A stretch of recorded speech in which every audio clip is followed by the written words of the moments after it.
ಪರಾರಿ ವೀರನ ಸಂಕಷ್ಟ ಪರಿಹಾರ ಆಗೋ ಲಕ್ಷಣಗಳಂತೂ ಕಾಣ್ತಾ ಇಲ್ಲ. ಪ್ರಜ್ವಲ್ನನ್ನ ಎಸ್ಐಟಿ ಕಸ್ಟಡಿಗೆ ನೀಡಿ 42ನೇ ಎಸಿಎಂಎಂ ನ್ಯಾಯಾಲಯ ಆದೇಶಿಸಿದೆ. ಇತ್ತ ಅಮ್ಮ ಭವಾನಿ ಬಂಧನಕ್ಕೂ ಕೂಡ ಕೋರ್ಟ್ ಅರೆಸ್ಟ್ ವಾರೆಂಟ್ ನೀಡಿದೆ.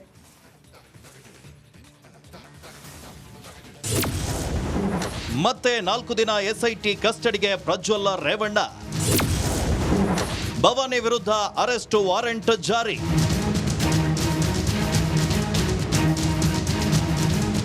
ಪೆಂಡ್ರೈವ್ ಕೇಸ್ನಲ್ಲಿ ಲಾಕ್ ಆಗಿರೋ ಮಾಜಿ ಸಂಸದ ಪ್ರಜ್ವಲ್ ರೇವಣ್ಣಗೆ ಮತ್ತೆ ಸಂಕಷ್ಟ ಎದುರಾಗಿದೆ. ಜೂನ್ 10ರವರೆಗೆ ಕಸ್ಟಡಿಗೆ ನೀಡಿ 42ನೇ ಎಸಿಎಂಎಂ ನ್ಯಾಯಾಲಯ ಆದೇಶವನ್ನ ನೀಡಿದೆ. ಪೊಲೀಸ್ ಕಸ್ಟಡಿ ಮುಗಿದ ಬಳಿಕ ಕೋರ್ಟ್ಗೆ ಎಸ್ಐಟಿ ಅಧಿಕಾರಿಗಳು ಹಾಜರುಪಡಿಸಿದ್ರು. ಪ್ರಜ್ವಲ್ ತನಿಖೆಗೆ ಅಸಹಕಾರ ನೀಡ್ತಾ ಇದ್ದು ಮತ್ತೆ ಕಸ್ಟಡಿಗೆ ನೀಡುವಂತೆ ಎಸ್ಐಟಿ ಪರ ವಕೀಲರು ಮನವಿಯನ್ನ ಮಾಡಿದ್ರು. ಎಸ್ಐಟಿ ಮನವಿಯನ್ನ ಪುರಸ್ಕರಿಸಿದ ಕೋರ್ಟ್ 4 ದಿನಗಳ ಕಸ್ಟಡಿಗೆ ವಹಿಸಿ ಆದೇಶವನ್ನ ನೀಡಿತ್ತು. ಇತ್ತ ಪ್ರಜ್ವಲ್ ಅಮ್ಮ ಭವಾನಿ ರೇವಣ್ಣ ಬಂಧನಕ್ಕೂ ಕೋರ್ಟ್ ಅರೆಸ್ಟ್ ವಾರೆಂಟ್ ಅನ್ನ ಜಾರಿ ಮಾಡಿದೆ. ಪೆನ್ಡ್ರೈವ್ ಹಂಚಿಕೆ ಕೇಸ್ನಲ್ಲಿ ಐಪಿಎಸ್ ಅಧಿಕಾರಿ ಸಾಕ್ಷ್ಯ. ಹಿಂದೆ ಹಾಸನ ಎಸ್ಪಿ ಆಗಿದ್ದ ಶ್ರೀನಿವಾಸ್ ಗೌಡರಿಗೆ ಎಸ್ಐಟಿ ನೋಟಿಸ್ ಅನ್ನ ಜಾರಿ ಮಾಡಿದೆ. ಸಿಆರ್ಪಿಸಿ 160 ಸೆಕ್ಷನ್ ಅಡಿ ಸಾಕ್ಷ್ಯ ದಾಖಲಿಸಲು ನೋಟಿಸ್ ನೀಡಿದ ಹಿನ್ನೆಲೆ ವಿಚಾರಣೆಗೆ ಹಾಜರಾಗಿತ್ತು. ಹಾಸನ ಸೆಣ್ಣ ಠಾಣೆಯಲ್ಲಿ ದಾಖಲಾಗಿದ್ದ ಕೇಸನ್ನ ಉಲ್ಲೇಖಿಸಿ ಎಸ್ಐಟಿ ನೋಟಿಸ್ ಅನ್ನ ನೀಡಿದೆ. 2 ವರ್ಷದ ಹಿಂದೆ ಎಸ್ಪಿ ಆಗಿದ್ದವರಿಗೂ ಮೊನ್ನೆ ದಾಖಲಾದ ಕೇಸ್ಗೂ ಏನು ಸಂಬಂಧ ಅನ್ನೋ ಅನುಮಾನ ಶುರುವಾಗಿದೆ.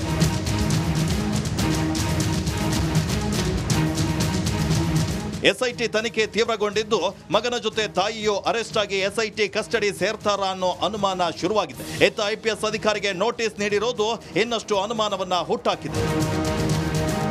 Nagaraj B Appasandra, crime bureau, republic Kannada.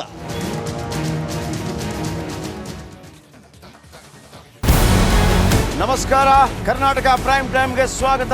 ನಾನು ಜಯಪ್ರಕಾಶ್ ಶೆಟ್ಟಿ.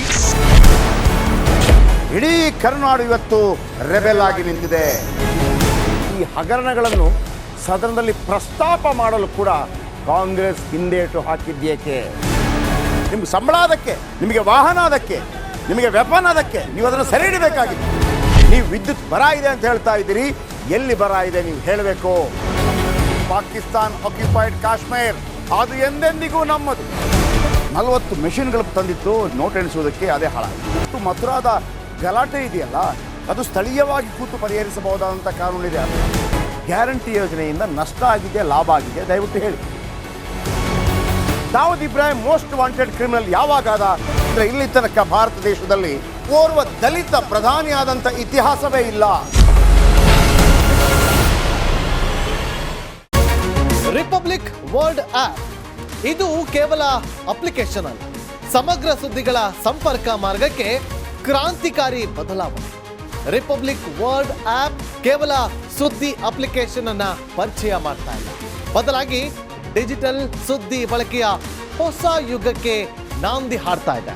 ಇದೊಂದು ಬ್ರೇಕಿಂಗ್ ನ್ಯೂಸ್, ಪ್ರಭಾವಶಾಲಿ ಕಾರ್ಯಕ್ರಮಗಳಿಗೆ ಗಟ್ಟಿಯಾದ ವೇದಿಕೆ. ರಿಪಬ್ಲಿಕ್ ವರ್ಲ್ಡ್ ಅಪ್ಲಿಕೇಶನ್ ಈಗ ಲೈವ್ ಆಗಿದೆ. ಗೂಗಲ್ ಪ್ಲೇ ಸ್ಟೋರ್ ಮತ್ತು ಆಪಲ್ ಆಪ್ ಸ್ಟೋರ್ ಎರಡರಲ್ಲೂ ಲಭ್ಯವಿದೆ. ಈಗಲೇ ಡೌನ್ಲೋಡ್ ಮಾಡಿ.